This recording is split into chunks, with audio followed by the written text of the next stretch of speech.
अब उम्मीद है कि इसे समझ चुके हैं, तो हम लोग चलते हैं अब रूल नंबर 7 की ओर। अब देखिए, जब भी कभी वाक्य में ऑलरेडी जिसकी हिंदी होती है पहले से ही, या फिर जस्ट जिसकी हिंदी होती है अभी अभी, अगर ऐसा लिखा हुआ दिखाई दे तो उसके साथ में आपको हेल्पिंग वर्ब हैव या हैज दोनों में से कोई एक का प्रयोग करना है। फिर से बता दूं, आपको हैव या हैज दोनों में से कोई एक प्रयोग करना है। कब? जब ऑलरेडी या जस्ट लिखा हुआ दिखाई दे आपको, तब तो उसमें आपको हैव या हैज का ही प्रयोग करना है। अब आपके दिमाग में बात आ रही होगी कि कहां पर हैव का प्रयोग करेंगे और कहां पर हैज का प्रयोग करेंगे, तो हम लोग उसे भी सीखेंगे। लेकिन एक चीज ध्यान देंगे कि मेन वर्ब को हमेशा आपको थर्ड फॉर्म में रखना है, वर्ब के थर्ड फॉर्म का ही प्रयोग करना है। तो माइंडसेट हो गया होगा आपको अब तक कि जब भी कभी वाक्य में ऑलरेडी या जस्ट जिसकी हिंदी मैंने लिख रखी है ऑलरेडी की पहले से ही, जैसे मैंने पहले ये काम कर लिया, I have already done my work, तो आई हैव ऑलरेडी डन, मैंने डन बोला, वर्ब का थर्ड फॉर्म है। या he has just completed his work, मैंने ये प्रयोग किया कि he has completed his work, उसने अभी अभी ये काम पूरा कर लिया है। तो जस्ट का प्रयोग करने पर भी आपको थर्ड फॉर्म का प्रयोग करना है हैव हैज के बाद, और ऑलरेडी आने पर भी आपको हैव हैज का ही प्रयोग करना है और थर्ड फॉर्म का प्रयोग करना है। तो थोड़ा सा मैं आपको एक चीज क्लियर कर दूं यहां पर कि किसके साथ में हैव का प्रयोग करते हैं और किसके साथ में हैज का प्रयोग करते हैं। तो देखिए, अगर कभी भी वाक्य में आई जिसकी हिंदी मैं होता है, दूसरा वर्ड है वी जिसकी हिंदी हम लोग होता है, या फिर आपको यू जो बहुवचन फॉर्म में ही है, या आपको दे लिखा हुआ दिखाई दे, तो आप उसके साथ हैव का प्रयोग करें। आई, वी, यू या दे, या कोई भी प्लूरल फॉर्म का नाउन अगर लिखा हुआ दिखाई दे तो आपको वर्ब का थर्ड फॉर्म तो प्रयोग करेंगे ही, लेकिन हैव हैज में से हमें हैव को चुनना है।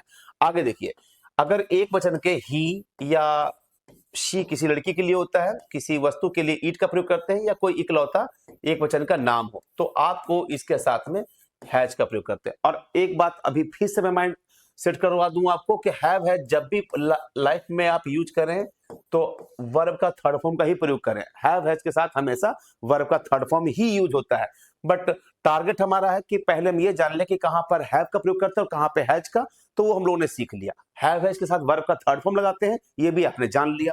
और ये बातों बातों में आपने जान लिया कि जब भी कभी वाक्य में ऑलरेडी या फिर जस्ट लिखा हुआ दिखाई दे तो उसके साथ में आपको हैव या हैज का ही प्रयोग करना है और वर्ब का थर्ड फॉर्म का प्रयोग करना है।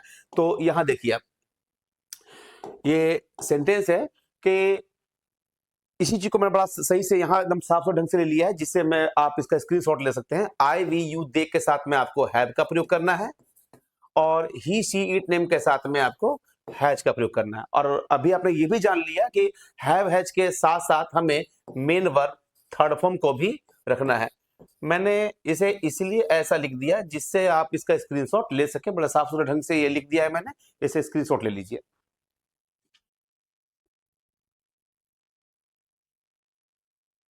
चलिए, उम्मीद है कि आपने इसका स्क्रीनशॉट ले लिया होगा।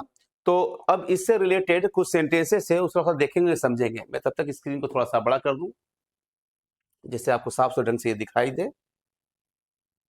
यहां देखिए, ये बात तो आप जान चुके हैं कि हैव और हैज में से हमें कौन सा उपयुक्त सहायक क्रिया यूज करना है सब्जेक्ट के अनुसार, वो तो माइंड में रखना ही है, लेकिन साथ में हमें ये भी ध्यान देना है कि हमें कौन सा वर्ड है जिसे देखने पर हमें हैव हैज ही लगाना है।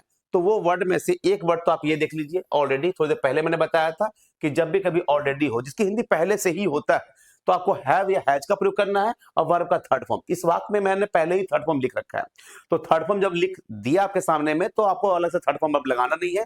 फिलहाल देखिए, तीनों में से जो सही जवाब है आपका वो हैव है। हैव और हैज में से आई के साथ हैव का प्रयोग करते हैं।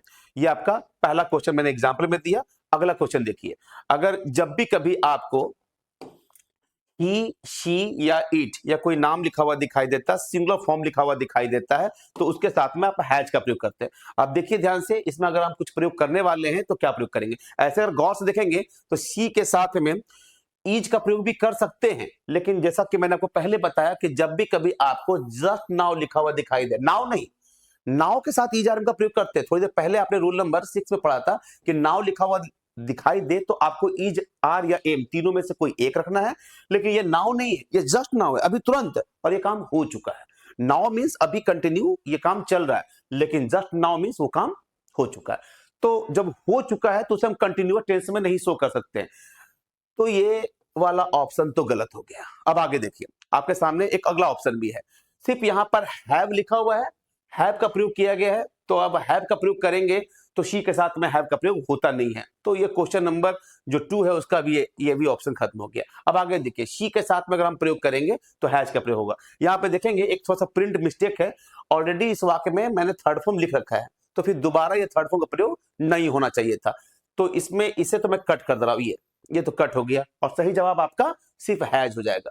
सिर्फ हैज का ही प्रयोग करना है, ही, शी, इट, नेम के साथ हैज का प्रयोग करेंगे। और वर्ब का थर्ड, तो थर्ड तो ऑलरेडी दिया हुआ था, तो दोबारा यहाँ पे देने का कोई मतलब निकलता नहीं है, ये थोड़ा सा एक्स्ट्रा वर्ड हो गया, इसे आप अपने माइंड से हटा लीजिए, सिर्फ हैज का ही प्रयोग कीजिए। अब एक एग्जाम्पल और देखिए, यहाँ पे मैं दिखाता हूँ एग्जाम्पल को। देखिए, अगर यहाँ पे सेंटेंस लिखा हुआ है यू, ये खाली घर है, नाउ, ये देखिए, अब इसके सामने में एक ऑप्शन है आर प्लेइंग, दूसरा ऑप्शन है हैव प्लेड। अब दो ऑप्शन ही मैं आपको दे रहा हूं जिससे आप थोड़ा सा इसे कंपेयर कर सकें। ये देखिए, तो यू के साथ में हैव का प्रयोग होता है, तो आप यहां पर हैव भी लिखेंगे, वर्ब का थर्ड फॉर्म है, ये भी सही लग रहा है। बट आप फिर से गौर कीजिए, इसके ठीक पहले जो मैंने रूल नंबर बताया था आपको 5 में, तो उसमें आपने देखा होगा गौर से कि अगर वाक्य में पहले से ही नाउ लिखा हुआ दिखाई दे, जब भी कभी वाक्य में नाउ लिखा हुआ दिखाई देता है तो उस कंडीशन में आपको इज आर एम का प्रयोग करना है। तो ये हैव और हैज जो है उसका प्रयोग हम नहीं करेंगे। सही जवाब अगर है भी तो इसमें आर प्लेइंग का प्रयोग करेंगे, क्योंकि यहां पर नाउ आया है। लेकिन अब इसी नाउ को मैं थोड़ा चेंज कर देता हूं। देखिए, आपके सामने मैं चेंज कर रहा हूं, ये सेंटेंस है यू, ये ब्लैंक है, और यहां कर दिया मैंने आपके ठीक सामने जस्ट नाउ। तो अब ये नाउ नहीं रहा, अब ये जस्ट नाउ हो गया। तो जस्ट नाउ आने की वजह से इसमें दो ऑप्शन फिर से मैं दे रहा हूं, यहां पे लिख दिया आपका आर प्लेइंग और दूसरा ऑप्शन दे दिया मैंने हैव प्लेड। दोनों में से कोई एक ही चुनना है। तो आप तो जान चुके हैं कि नाउ में और जस्ट नाउ में कहां कहां कैसे कैसे हम लोग इसे सेग्रीगेट करेंगे। तो नाउ लिखा हुआ दिखाई दे तो आपको ईजारएम का प्रयोग करना है, नाउ लिखा हुआ दिखाई दे तो आपको ईजारएम का प्रयोग करना है, और जस्ट नाउ लिखा हुआ दिखाई दे तो आपको हैज या हैव का प्रयोग करना है। साथ साथ में मैंने आपको यह भी बताया कि अगर आप ईजारएम का प्रयोग कर रहे हैं तो वर्ब का फोर्थ फॉर्म होना चाहिए, और हैव हैज का प्रयोग कर रहे हैं तो वर्ब का थर्ड फॉर्म यूज होना चाहिए। अब इसका आंसर थोड़ा देखिए ध्यान से, सेकंड वाले का आंसर आपको लग रहा होगा कि हैव प्लेड का प्रयोग करेंगे या फिर आपको लग रहा होगा आर प्लेइंग, दोनों थोड़ा कंफ्यूज करने वाली चीज है। लेकिन जब मैंने साफ साफ लिख दिया कि जस्ट नाउ लिखा हुआ दिखाई दे तो हैव हैज का प्रयोग करना है, तो आपको इसमें सही जवाब बी को ही लेके चलना होगा। यहां पे देखिए, थोड़ा सा मैं एक बार और समझा दूं, साफ ढंग से लिख लीजिए। अगर नाउ लिखा हुआ दिखाई दे तो आप चलिए इज आर एम के साथ, और जस्ट नाउ लिखा हुआ दिखाई दे तो आप यूज कीजिए उस वाक्य में हैज या हैव, दोनों में से कोई एक। इज आर एम का प्रयोग करते हैं तो वर्ब का फोर्थ फॉर्म होगा, और हैव हैज का प्रयोग करते हैं तो वर्ब का थर्ड फॉर्म होगा। तो उम्मीद है कि आप इसे समझ गए होंगे कि जब भी कभी वाक्य में जस्ट नाउ या ऑलरेडी लिखा हुआ दिखाई देता है तो उसके साथ में हम वर्ब का थर्ड फॉर्म का प्रयोग करते हैं, और सहायक क्रिया हैव या हैज। और हैव का प्रयोग कहां करते हैं और हैज का प्रयोग कहां करते हैं, ये एक बार फिर से आप देख लीजिए यहां पे ध्यान से कि किसके साथ हम क्या प्रयोग करते हैं। ये देखिए, ये मैंने साफ ढंग से लिखवाया था आपको, अब इस पर नजर एक बार फिर डालिए। आई, वी, यू, दे के साथ में आपको हैव का प्रयोग करना है। ही, शी, इट, दिस या दैट या कोई नेम या कोई एक वचन का कोई भी शब्द लिखा हुआ दिखाई दे तो आपको हैज का प्रयोग करते हैं। तो उम्मीद है कि आपने ये इस रूल को समझ लिया और इसमें कोई दिक्कत नहीं आने वाली है। इससे रिलेटेड जो भी क्वेश्चन होंगे मैं आपको और बताऊंगा आगे, बड़े ही विस्तार से बहुत सारे क्वेश्चन के साथ में प्रैक्टिस भी करेंगे। अब रूल नंबर नेक्स्ट की ओर बढ़ते हैं।